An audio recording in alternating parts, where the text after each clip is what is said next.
rabbil alamin wa bihi nasta'in wa ala umurid dunya waddin. Wassalatu wassalamu ala asyrafil anbiya'i wal mursalin wa ala alihi wa sahbihi ajmain. Amma ba'd.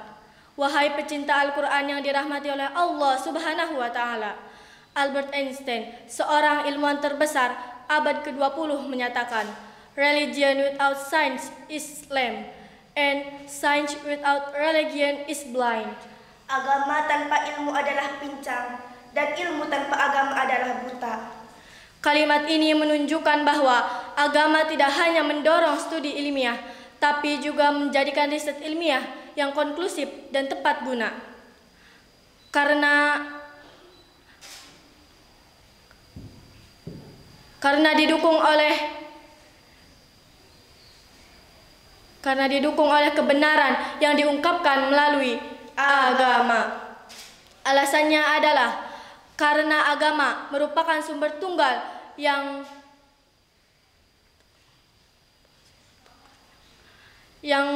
menjadikan jawaban pasti dan akurat.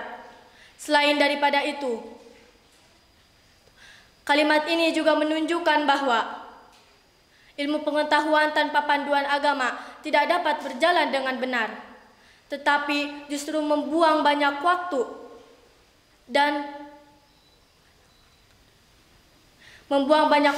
dalam mencapai hasil tertentu. Atau lebih buruk lagi, seringkali tidak memperoleh bukti yang meyakinkan. Ketika Nabi sampai di Madinah, ia membuat sebuah peradaban baru yang kemudian memunculkan pengertian bahwa Islam adalah sistem kepercayaannya sistemik, tidak hanya berdimensi teologikal, mistikal, dan ritual, tetapi juga berdimensi moral dan intelektual. Secara terminologi, Islam adalah agama yang disampaikan kepada Allah. Islam adalah agama yang disampaikan oleh Allah Subhanahu wa taala kepada Nabi Muhammad sallallahu alaihi wasallam melalui wasilah malaikat Jibril alaihi salam. Dan karena agama Islam merupakan ajaran yang ilmiah, maka Islam memiliki panduan yang sempurna, yaitu Al-Qur'an. Said Nursi sebagai Renaissance of Islam mengatakan, Islam is the father of all the science, and Al-Quran is the book of science. Islam adalah bapaknya seluruh ilmu pengetahuan, dan Al-Quran adalah ilmu pengetahuan. Oleh sebab itu, melalui penjelasan ini, kami akan membahas tentang Al-Quran sebagai sumber ilmu pengetahuan. Dengan rujukan Al-Quran, surat Ibrahim ayat 1.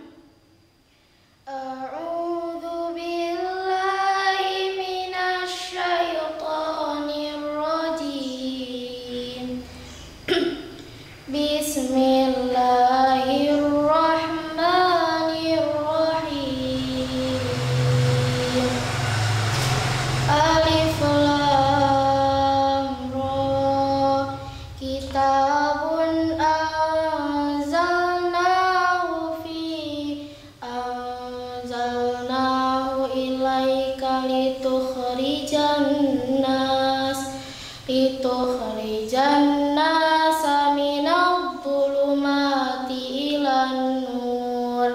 minadh-dhulumati ilan nuri biidzni rabbihim ila siratil azizil hamid. Dengan menyebut nama Allah yang Maha Pengasih lagi Maha Penyayang. Alif Lam Ra. Ini adalah kitab yang kami turunkan kepada mereka, supaya mereka mengeluarkan manusia dari gelap gulita kepada cahaya terang benderang dengan atas Tuhan mereka, yaitu menuju jalan Tuhan yang maha, menuju Tuhan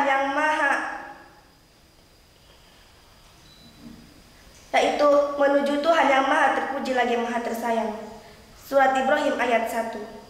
Hadirin rahimakumullah, Profesor Dr. Muhammad Quraish Shihab Dalam tafsir Al-Misbah menjelaskan bahwa pengertian penjelasan tentang pentingnya Al-Quran disebutkan oleh Allah Subhanahu wa Ta'ala dengan menggunakan bentuk jamak untuk kata al-dhamad yang berarti aneka gelap, sedangkan an-nur dengan berbentuk tunggal. Hal ini untuk mengisyaratkan bahwa kegelapan itu bermacam-macam serta beraneka ragam dan sumbernya pun banyak.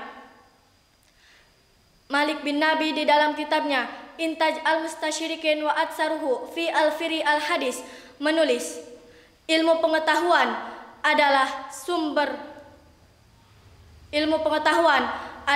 sekumpulan masalah serta sekumpulan metode yang dipergunakan menuju tercapainya masalah tersebut. Ini menunjukkan bahwa ilmu pengetahuan tidak dapat dinilai dengan apa yang dipersembahkannya kepada masyarakat, tetapi juga diukur dengan wujudnya suatu iklim yang dapat mendorong ilmu pengetahuan, itu termasuk Al-Quran. Al-Quran termasuk firman Allah yang tidak mengandung kontradiksi. Al-Quran yang diturunkan oleh Allah kepada utusannya sebagai petunjuk. Al-Quran adalah kitab terakhir dan berada dalam penjagaan Allah Subhanahu wa Ta'ala. Oleh sebab itu, sains akan berkembang cepat hanya apabila dituntun oleh Al-Quran dan mengambil kebenaran darinya. Ketika mengambil jalan yang bertentangan dengan agama, para ilmuwan menyia-nyiakan waktu dan sumber daya serta menghalangi kemajuan sains. Demikianlah perkataan dari Harun Yahya dalam The Quran Leads the Way to Science. Pada akhirnya kami mengucapkan Billahi taufiq wal hidayah. Wassalamualaikum